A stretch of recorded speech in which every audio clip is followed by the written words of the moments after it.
Gloire à Dieu. Amen. Toujours nos chants de cantique, nos témoignages. Et ça, c'est une réunion. Hein. On va pas changer ce qui a été structuré. Ça fait maintenant 70 ans, je crois, Mickey, hein, que les réunions se font. Et ça l'a toujours été chant, témoignage, prédication. Et ça l'a plu à Dieu. Alléluia. Que le monde vienne dans des endroits, dans des lieux autour des feux, dans des maisons, dans des salles, dans des églises, dans des endroits différents. Et ça marche. Là où on chante Dieu, là où on témoigne Dieu, et là où on prêche Dieu, il se passe quelque chose. Amen. Amen. Non pas à cause de nous, non pas à cause des hommes, bien que Dieu se sert de qui veut se servir, mais c'est pas là qu'elle vient la source. La source de la puissance, c'est la personne de Dieu. Et lorsqu'on témoigne Dieu et qu'on proclame Dieu, alors ça vient pas de moi, comme je vous ai dit, mais sa puissance, gloire à Dieu, son autorité, son amour, elle se manifeste. Alléluia. Dans les gens qui sont là. Que Dieu soit béni, Seigneur. Parce que si ça viendrait que de nous, si ça viendrait que de moi ce soir, que je viendrais à parler, eh ben, il n'y aurait peut-être pas grand-chose qui sortirait de bon. Mais parce que je parle de Dieu. Amen. Parce que Dieu est vivant. Amen. Alors Dieu se manifeste. Gloire à Dieu. Parce que c'est son pouvoir à lui. Amen, que Dieu soit béni. Voilà, je vais vous parler du Seigneur Jésus ce soir. Gloire à Dieu. Alléluia. Amen. Parce que comme je vous ai dit, si je viendrais à parler de moi, ça serait vite fait. Bien que je ne vais pas prêcher longtemps. Mais ça serait vite fait. Je vous dirais que voilà, ça fait 25 ans que je suis chrétien, je joue de la guitare, je chante, j'ai un foyer chrétien, et moi ça va pas plus loin que ça. J'ai pas grand chose à dire de ma vie, bon. Et puis en plus, il y a des gens plus âgés que moi que je respecte ici, qui m'ont vu tout petit. Mais je vais vous parler de Jésus. Et de Jésus, j'ai des choses à dire. Gloire à Dieu. De la personne du Seigneur Jésus, j'ai des choses à dire. Vous connaissez tous son histoire au Seigneur. Il est né d'une femme, né sous la loi, mais conçu par le Saint-Esprit, et ça vous le savez tous. Ça l'a fait une personne divine. Ça l'a fait une personne qui n'a pas été enfantée dans le péché. Ça l'a fait une personne de lui sainte. Jésus est né sans péché. Il a vécu sans péché. Pierre va dire ça, il dit dans la bouche duquel n'est jamais sortie une fraude. Jésus n'a jamais commis le péché. Il n'a jamais été amorcé au péché. Il n'a jamais été amorcé par un mensonge, par une tromperie, par une haine, par une colère. Jésus n'a jamais a été touché par ça. C'est la seule personne sur la planète Terre qui n'a jamais été touchée par le péché, c'est le Seigneur Jésus. Amen. Et si je vous dis ça, c'est pas parce que moi j'ai envie de le dire, c'est parce que c'est écrit dans sa parole. Que Dieu soit béni. Le Seigneur Jésus, ça a été une personne pure. Ça a été une personne sainte. Et ça, ce soir, il faut le croire. Parce que si tu ne mets pas foi à ce que je dis, eh bien, pour toi, le Seigneur Jésus, ça a été un homme comme tout le monde. Les gadgets le disent dans les émissions de télé. Il a vécu comme tout le monde. Il y en a même qui blasphèment contre le Seigneur, qui disent des choses qui ne sont pas vraies contre lui. Mais la Bible dit ça. Que Dieu, son Père, lui a formé un corps pour venir habiter parmi les hommes. Parce que avant que Jésus vienne sur la terre, il était dans la gloire de Dieu. Jamais Jésus n'a été créé. Il a tout le temps existé avec Dieu son Père, avec lui Jésus, le Fils de Dieu et le Saint-Esprit. On ne peut pas donner de date à son existence. On ne peut pas donner une fonction lorsqu'il a apparu. On ne peut rien dire parce qu'il a tout le temps tout le temps existé. Il est d'éternité en éternité. Amen. Tu es Dieu. Alléluia. Et ça parle de la personne du Seigneur Jésus. Il n'a pas été créé. Il n'a pas existé parce que Dieu a voulu le créer, non. Jésus, la personne de Jésus que je vous parle ce soir, il a tout le temps existé. Et il a fallu que dans le ciel, il quitte sa gloire et vienne habiter parmi les hommes. Et comme je vous ai dit tout à l'heure, le texte d'Hébreu, il dit, Père, tu m'as formé un corps afin que je puisse venir habiter parmi les hommes. Et autant que Dieu dans sa personne, parce que c'est ça qu'il faut comprendre aussi, autant que Dieu dans sa personne qui résidait dans le ciel, lorsqu'il est venu adapter le corps de l'homme, il était Dieu. Et c'est pour ça que ça le différencie de tous les hommes. Parce que lorsqu'il est venu habiter le corps d'un homme sur la terre, dont son esprit et dont son âme, parce que l'homme est composé de 3 choses. Il est composé de corps, âme et esprit. Et l'âme et l'esprit du Seigneur Jésus, c'était Dieu. Moi, j'ai un âme, j'ai un esprit et j'ai un corps. Mais je suis 100% homme. 100% homme. Bien que Jésus aussi était 100% homme dans sa chair. Mais son âme et son esprit, c'était... Paul va dire ça, il dit que toute la plénitude de Dieu résidait en Jésus-Christ. Oui. Jésus était Dieu. Et ça l'a fait d'une personne de lui formidable. Ça l'a été une personne inégalable. Personne n'a existé sur la planète Terre comme le Seigneur. Il disait ces paroles-là.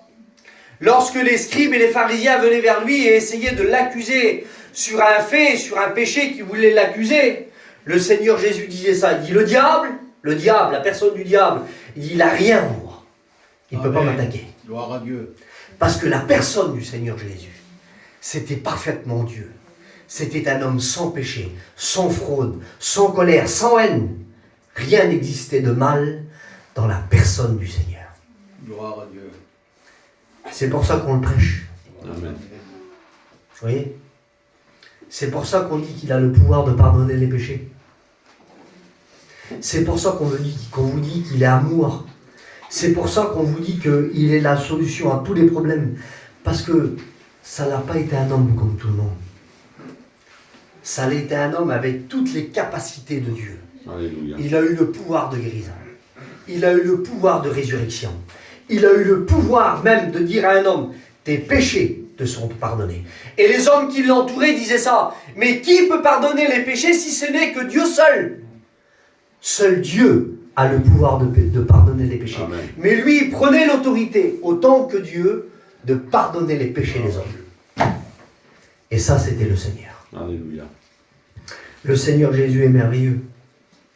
Amen. Moi, je suis pas à la hauteur de son évangile. Je suis pas à la hauteur de toute la Bible. Mais lui, il en est l'auteur. Il en est l'architecte, nous dit la parole de Dieu. Le constructeur. Il est tout. Amen. Il a tout mis en place, que Dieu soit béni. Et j'aimerais vous parler ce soir de son ministère. Son ministère a été très court au Seigneur.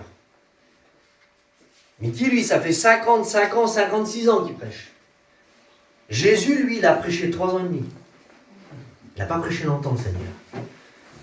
Il a commencé à 30 ans et il a été crucifié à 33 ans et demi, à peu près dans les dates. Et son ministère à lui, aucun ministère n'a été puissant comme lui. Amen. Aucun ministère sur la planète Terre de tous les hommes qui existent depuis 2000 ans n'a jamais pu égaler le ministère du Seigneur. Alléluia.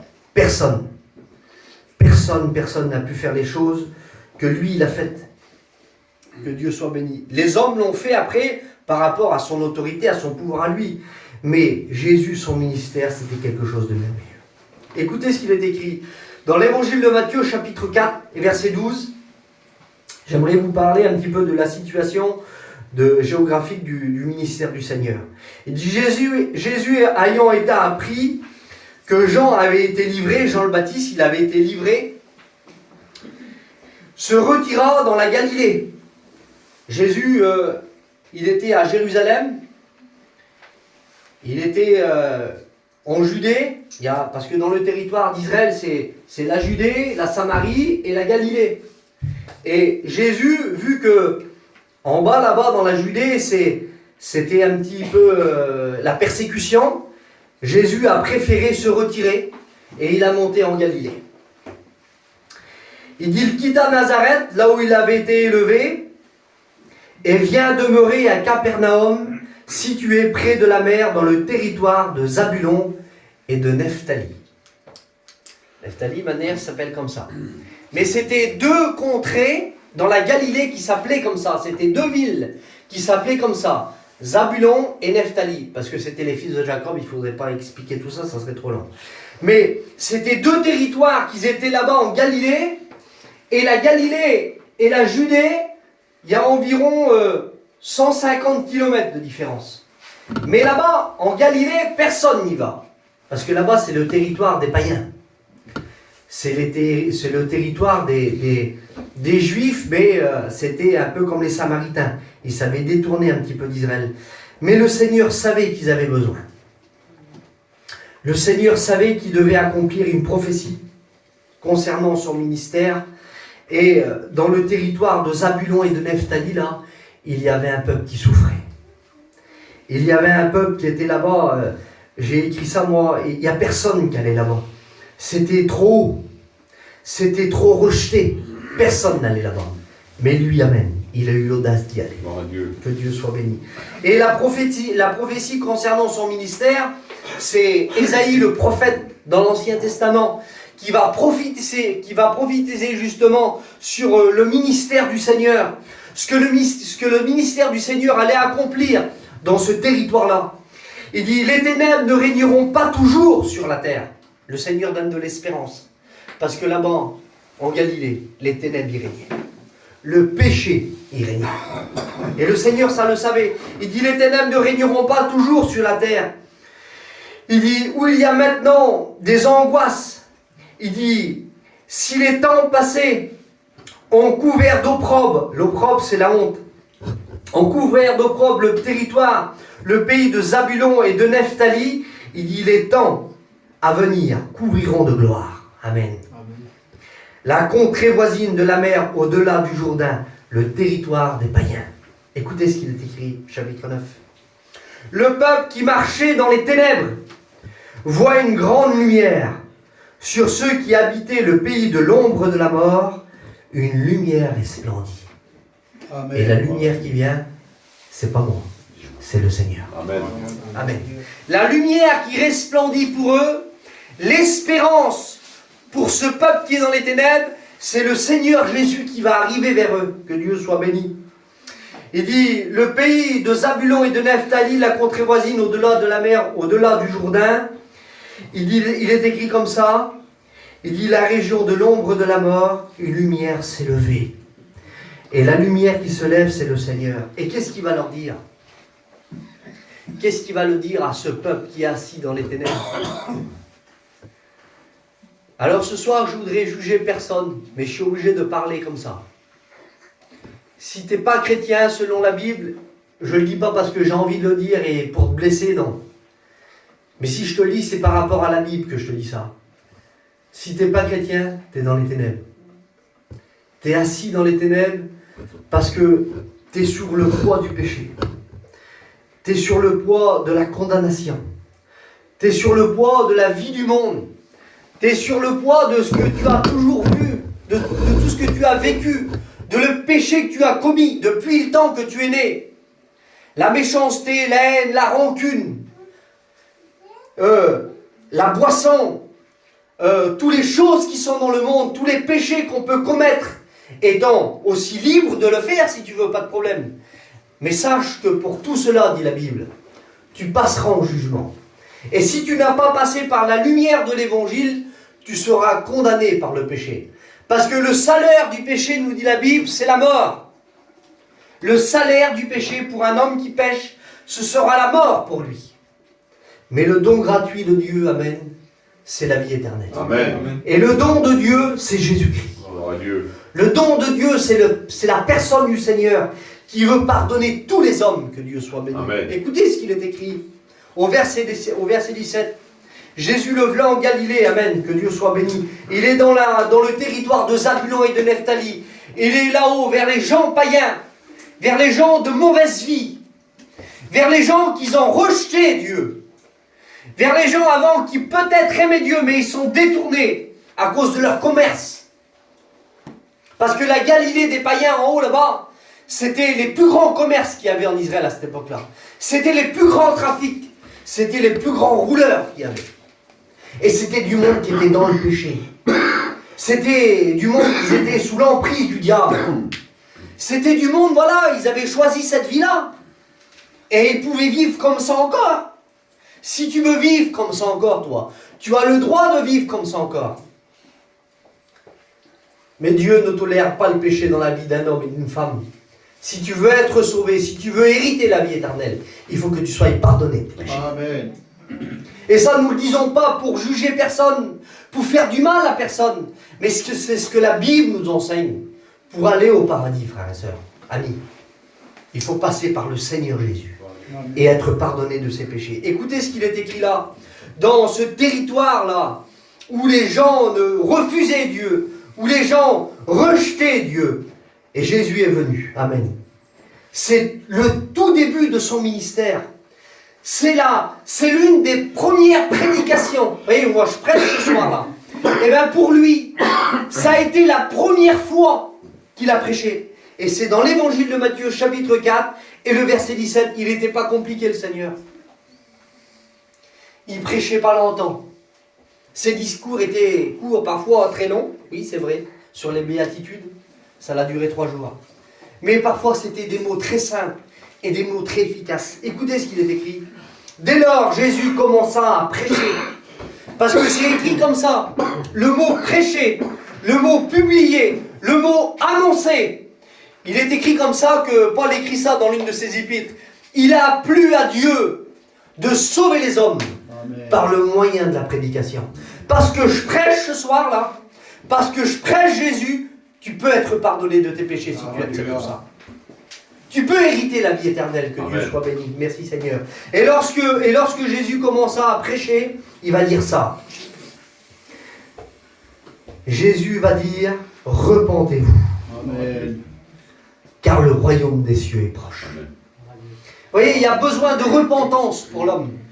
Jésus, pour lui, dans sa personne, dans son être, il n'a jamais eu besoin de se repentir parce qu'il n'a jamais péché.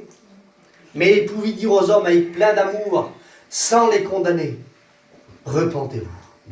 Parce qu'il savait que si tu veux te présenter devant Dieu, tu ne peux pas te présenter avec ta vie pécheresse. Dieu ne portera pas un regard favorable sur ta vie comme ça. Mais par contre, si tu te reprends, que Dieu soit béni. Si tu veux te repentir de ta vaine manière de vivre, alors Dieu agira dans ta vie. Qu'est-ce que c'est la repentance? La repentance, ça implique une reconnaissance. Vous voyez? Tu dois reconnaître ce soir-là ce que je prêche, ce que je dis. Ça implique une reconnaissance. Ça implique aussi une confession. Vous voyez? Ça implique une confession. Et la repentance au péché et le renoncement au péché. Et il faut que tu reconnaisses que l'évangile est vrai. Tu dois mettre foi à ça. Il faut que tu confesses tes péchés en disant, Seigneur, c'est vrai que toute ma vie j'ai fait le mal. Ah, sans commettre de meurtre, sans commettre des atrocités, parce que moi je ne suis pas un homme méchant, tu pourrais me dire. Et je vais te croire, parce que plus ou moins on se connaît. On n'a jamais été dans le banditisme, c'est vrai. Mais le simple fait de mentir, le simple fait d'avoir de la haine dans son cœur, le simple fait d'avoir fait mal à quelqu'un un jour, on a péché. Il est dit que tous sont péchés. La Bible dit ça. Et tous sont privés de la gloire de Dieu. À cause du péché que tu as commis, tu es privé de sa gloire. Mais il y a un moyen, que Dieu soit béni. Alléluia. Il y a un moyen, et ce moyen, c'est la repentance et la confession de tes péchés et le renoncement de délaisser le péché. tu commettais le péché avant et tu dis Seigneur Jésus, je viens devant toi ce soir parce que je comprends ce qu'il dit cet homme dans la prédication. Seigneur, je veux confesser mes péchés, je veux te demander pardon. Et je veux me tourner vers une voie, Seigneur. Vers une nouvelle voie qui est la tienne, Seigneur. Et pour me diriger selon ta parole, que Dieu soit béni.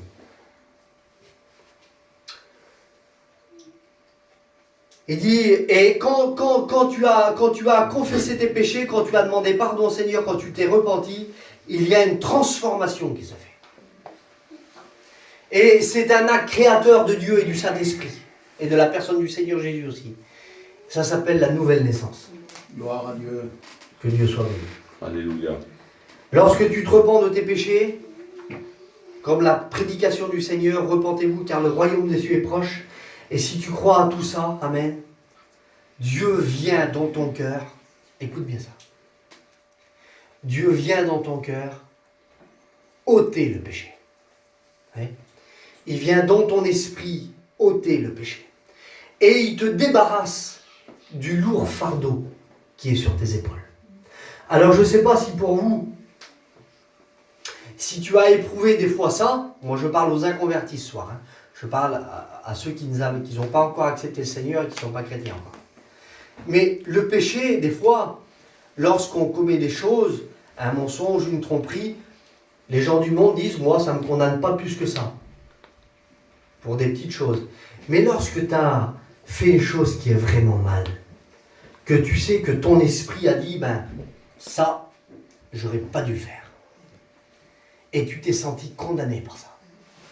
Ça s'appelle la culpabilisation du péché. Et quelque part, à cause que tu as écouté la parole de Dieu, quelque part, Dieu vient et il te met comme une accusation sur ta vie. Et il te dit, c'est pas bien ce que tu as fait. Et tu te sens pécheur. Et ce sentiment-là te fait croire ou te donne un sentiment, ben, je ne peux pas m'approcher de Dieu. Parce que moi, je suis un homme pécheur. Dans une réunion, tout ça, venir chrétien, moi, je fais ci, je fais ça, je fais comme ça. Oui, parce que c'est ta vie que tu mènes, qui n'est pas à la gloire de Dieu, et tu te sens accusé par ça. Mais sache que ça peut disparaître. Gloire à Gloire à Dieu. Dieu. Alléluia. Je te le dis devant Dieu que ça peut disparaître. À lui soit la gloire. Tu peux laisser tout ça là ce soir, devant Dieu que c'est vrai. Tu connais tout, tu sais. Parce que Dieu pardonne les péchés. Amen. Amen. Dieu rend libre les hommes. Alléluia. Mais il faut le consentement. Il faut la part de l'homme. Hein? Il faut la part de l'homme. Il faut reconnaître que tu offenses Dieu. Tu sais que tu offenses Dieu? Par ton comportement, par les choses que tu commets, tu offenses Dieu. Mais si tu viens te repentir, Dieu vient vers toi. Et là, on va parler quelques minutes de ça. Lorsque Dieu voit cette prière et voit ce sentiment en toi d'une repentance, de te débarrasser de tout ce qui est mauvais, amen, Dieu voit, parce que, écoutez ce qu'il est écrit. Il est écrit dans l'évangile de Luc, chapitre 5, verset 22, et c'est aussi écrit dans l'évangile de Jean, chapitre 2, et le verset 25. Il dit, on n'avait pas besoin qu'on lui explique ce qui était dans l'homme. On n'avait pas besoin de dire, ben t'as vu Jésus, lui il est comme ça, il fait ci, il fait ça, il va là-bas, il est de telle famille, c'est comme ça. Non. C'est écrit dans la parole de Dieu qu'on n'avait pas besoin de lui raconter ce qui était dans l'homme, car lui-même, avec son autorité qui était Dieu, il savait deviner ce qui était dans tous les cœurs. Moi je ne peux pas ce soir le faire. Je ne peux pas le faire ça. Je n'ai pas ce pouvoir-là. Mais le Seigneur Jésus, c'est avec l'attitude que tu es venu ce soir. Moi, je ne sais pas. Je ne sais pas si tu es venu pour accepter le Seigneur. Je ne sais pas si tu es venu et tu veux repartir de la façon où tu es venu. Moi, ça, je ne peux pas le deviner. Mais sache que Jésus le sait. Amen. Jésus, lui, là, nous dit la parole de Dieu, il lit dans les cœurs comme dans un livre ouvert. Vous voyez ? Il fait ça dans le cœur et il lit tout ce qu'il y a dedans. Il a la faculté, autant que Dieu, de lire tout ce qui se passe dans ton cœur. Alors si ce soir, il voit une repentance, eh bien, il va se diriger vers toi. Amen. S'il voit une lueur de dire, Seigneur, moi aussi je peux arriver. Moi aussi je peux devenir chrétien. Parce qu'il y a quelque temps maintenant que je viens en réunion. Il y a 2 mois, il y a 6 mois, il y a 1 an, il y a 2 ans que je viens en réunion. Et Seigneur, c'est possible aussi pour moi que je reçoive cette nouvelle naissance-là. C'est possible que je vienne de ressentir ta présence. Eh bien oui, c'est possible. Que Dieu soit béni. C'est possible pour toi que Dieu te touche et que Dieu te fasse ressentir sa présence. Alors je ne sais pas si tu sais ce que c'est, la présence de Dieu. Mais lorsqu'on la reçoit, écoutez bien ça, lorsqu'on vient à ressentir la présence de Dieu, vous avez vu des fois, il y a des gens, des chrétiens, parce que c'est les chrétiens, que Dieu soit béni, ils sont dans les réunions, et ils parlent en langue. Vous avez déjà écouté ça? Des chrétiens qui sont bénis par rapport à un cantique, par rapport à une prédication, et par rapport à la prière, et l'Esprit de Dieu descend sur eux. Et ils parlent en langue. Vous avez déjà écouté ça? Eh bien ça, c'est la présence de Dieu. Amen. Et lorsqu'elle descend sur quelqu'un, il n'y a rien de plus convaincant. Parce que c'est quelque chose qu'on ne peut pas ressentir autre part. Dans le monde, jamais, jamais, au grand jamais, tu ressentiras une présence comme ça. Devant Dieu, je te le dis. Personne ne peut ressentir ça autant que païen. Mais si tu viens chrétien, si tu te repens et que Dieu voit en toi là, il te fait ressentir sa présence. Non, non, tu l'as ressenti, mon beau-frère, les autres jours? Ça t'a convaincu à avancer. Béni soit le Seigneur. Gloire à Dieu. Amen. Eh bien, si ce soir tu veux la ressentir, tu as le droit aussi. Amen. Tu te rends compte que Dieu veut. Amen. Et ça, c'est dans son désir. C'est l'apôtre qui va écrire ça. Dieu veut que tous les hommes soient sauvés Amen. et parviennent à la connaissance de la vérité. Gloire à Dieu. Et la connaissance de la vérité, c'est Jésus. Amen. La connaissance de la vérité, c'est pas les pasteurs. La connaissance de la vérité, c'est pas... on ne peut rien faire pour toi, si ce n'est que de prêcher l'évangile. Mais Jésus, amen. Il a le pouvoir, que Dieu soit béni. Il a le pouvoir là de te toucher, de te faire ressentir son amour, sa présence. C'est quelque chose de convaincant. C'est quelque chose qui nous amène plus loin. Gloire à Dieu. Que Dieu soit béni, merci Seigneur. Alléluia. Et ça, c'est quelque chose de merveilleux. Je peux prêcher encore 5 minutes? Gloire à Dieu. Amen. Là, on l'a vu que le Seigneur, le ministère du Seigneur était en Galilée et il est venu vers un peuple qui souffrait, comme peut-être aussi toi tu souffres ce soir. Je ne sais pas dans quel domaine. Familial, financier, je ne sais pas, des soucis de la vie. Parce que la vie, elle est lourde. Moi, je ne peux pas... Il y a des hommes plus âgés que moi ce soir et puis je ne voudrais pas faire plus que... vous connaissez mieux la vie que moi. Mais moi, j'ai que 30, 40, 44 on a, je vais avoir ça. Voilà, je vais avoir 44 le 7 février. Mais la vie, je l'ai un petit peu vécue, moi, là, mais je suis encore jeune. Et des soucis, j'en ai pas trop eu encore. Mais des hommes qui ont 50, 55, 60 et plus, ils ont déjà passé par des misères. Et moi, sûrement que je vais en passer des misères plus loin, là. Je ne sais pas ce qu'il y a devant moi. Mais tu as vu des fois que la vie, elle est lourde. La vie est pesante. Mais je te le promets devant Dieu, que tout ce que tu as passé comme misère, écoute-moi bien ça. Jésus, la personne de Jésus, il est capable de te débarrasser de toute cette Gloire misère. à Dieu. On l'a aussi la misère, moi, devant Dieu. Mais lorsqu'on rentre dans sa présence, Alléluia.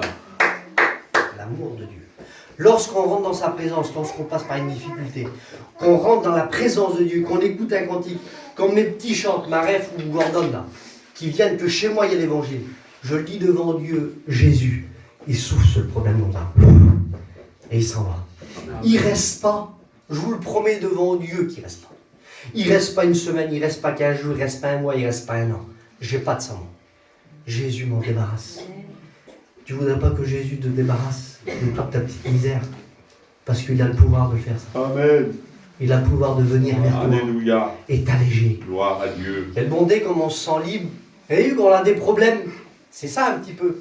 Quel bon. Alors, je vais dire ça comme ça pour que tout le monde comprenne. Pour les hommes. On a un petit souci, on a un petit problème dans notre esprit, et puis on vient aller à la pêche, et on pêche 2 heures. Moi j'aime bien la pêche. On oublie tout. Mais on arrête de pêcher, on remonte dans l'auto, on va chez nous, c'est toujours pareil. Ça m'est arrivé. Mais lorsque Jésus vient, Amen, qui allège tout ça, il nous donne sa présence, il nous rassure. Et ça, c'est la personne du Seigneur, que Dieu soit béni. Comme il marchait le long de la mer de Galilée, il vit 2 frères, Simon appelé Pierre et André son frère. C'était les disciples du Seigneur, qui jetaient un filet dans la mer, car ils étaient pêcheurs, ces hommes-là. Il leur dit, suivez-moi, et je vous ferai pêcheurs d'hommes. Aussitôt, ils laissèrent les filets et le suivirent. De là, étant allé plus loin, il vit 2 autres frères, Jacques, fils de Zébédée, et Jean son frère, qui étaient dans une barque avec Zébédée leur père, et qui réparèrent leurs filets. Alléluia. Il les appela aussitôt, et laissèrent la barque et leur père, et le suivit. Ça, c'était l'appel des disciples du Seigneur. Et je voudrais te dire ça ce soir. Jésus t'appelle. Amen. Devant Dieu. Jésus t'appelle à devenir chrétien. Gloire à Dieu. Parce que Jésus, lui, il marchait comme ça autour du lac de Galilée. Le lac de Galilée, ça se trouve dans le territoire de la Galilée. C'est le lac de Tibériade ou mer de Galilée, au lac de Capernaum. C'était toutes les villes qui étaient autour, c'était Capernaum, c'était Bethsaïda. Il y avait plus de 30 villes autour du lac. Je ne sais pas si vous avez déjà été à Annecy. À Annecy, là-bas en Savoie, c'est un grand lac immense. Et autour de ce lac-là, il y a des villes, il y a des pays. Et bien le lac là-bas, en Galilée, c'est pareil. C'est la même chose. Et Jésus, lui, marchait autour du lac et il a vu des hommes. Il a vu des hommes. Et il les a appelés à le suivre. Comme Jésus ce soir, Amen. Il parcourt là. Il parcourt devant lui. Et je te dis, sa parole, elle est rapide. Amen. Sa parole, elle est rapide. Alléluia. Elle touche ton cœur. Amen. Je suis sûr, Gloire à devant Dieu. Dieu, je suis sûr. Elle touche ton cœur dans des points. Gloire à Jésus. Et puis elle vient et puis elle touche ton cœur. Et Jésus, ce soir, il t'appelle. Amen. Et il te dit, ne voudrais-tu pas devenir chrétien? Ne voudrais-tu pas me suivre? Ne voudrais-tu pas aller un petit peu plus loin avec moi? Et plus loin là-bas, si ça va, eh ben, il y a les eaux du baptême. Tu pourras te baptiser. Et après, tu pourras venir ici le dimanche et prendre ta Sainte Seine. Tu pourras faire partir de l'église de Dieu. Et c'est ce que Jésus ce soir te propose. Que Amen. Dieu soit béni. Et moi, j'ai écrit ici, n'essaie pas de changer ta vie tout seul, tu n'y arriveras pas. J'ai écrit sur mon petit papier ici, moi, laisse faire Jésus. Amen. Laisse-le faire. Alléluia. Que Dieu soit béni. Gloire à Dieu. À toi la gloire. Il y en a d'autres qui étaient, comme on l'a vu, il y en a d'autres qui étaient attachés à leur métier, parce que c'était des pêcheurs de métier qui réparaient leur filet. Ils réparaient leur filet. Parce que à la pêche, ils avaient rompu le filet, et puis ils avaient réparé leur filet. Et Jésus, il a passé, et puis il a dit, suivez-moi. Et j'ai écrit ici, moi. Ils étaient attachés à leur métier, mais lorsque Jésus passe, tout change. Amen. Tu es peut-être attaché à ton petit commerce. Tu es peut-être attaché à ton petit gain qui te rapporte. Et puis voilà, c'est la vie de tous les hommes. Mais pour ça, des fois, il faut faire des petites choses qui ne sont pas la gloire de Dieu. Des petits mensonges, des petites tromperies, des petites escroqueries. Je ne sais pas pourquoi je dis ça ce soir, mais bon, je suis voilà, c'est comme ça. Et ça t'empêche justement. Et bien Jésus dit, laisse tout ça. Suis-moi, fais-moi confiance. Gloire à Amen. Dieu. Tu verras, tu gagneras ton pain. Tu y arriveras. Gloire à Dieu. Et lorsque Jésus passe, si tu laisses faire passer Jésus dans ton cœur, dans ta vie, tout va changer. Tu verras. Que Dieu soit béni. Écoutez ce qu'il est écrit. Que Dieu soit béni et glorifié. Ton nom soit béni, Seigneur. Que ton nom soit béni. Il est écrit que la renommée de Jésus se répandait partout. Il n'y avait pas un endroit où Jésus passait que tout le monde venait vers lui. Tout le monde venait vers lui. Tout le monde voulait l'écouter prêcher. Tout le monde venait vers lui pour l'écouter prêcher parce que des merveilles sortaient de sa bouche. Que Dieu soit béni. Alléluia. Merci Seigneur. Gloire. La parole de Dieu, frères et sœurs, elle est vivante. Amen. Elle est merveilleuse. Et notre Seigneur Jésus est merveilleux. Amen. Alléluia. Et ce soir-là, voilà, j'ai prêché une vingtaine de minutes. Ce soir, Jésus t'aime. Amen. Amen. Je te le dis devant Dieu. Jésus t'aime. Et il voudrait aussi te pardonner. Amen. Gloire à Dieu. Il voudrait aussi créer en toi cet acte créateur du Saint-Esprit et de Dieu, là, la nouvelle naissance, la régénération. Que Dieu soit béni. Je ne voudrais pas encore parler de tout ça, mais bon, ça serait trop long. Mais tu as compris ce soir Amen. que c'est Jésus la solution. Amen. Amen. On prie, Seigneur. Amen. Alléluia. Seigneur, j'ai prêché ta parole avec simplicité, Seigneur.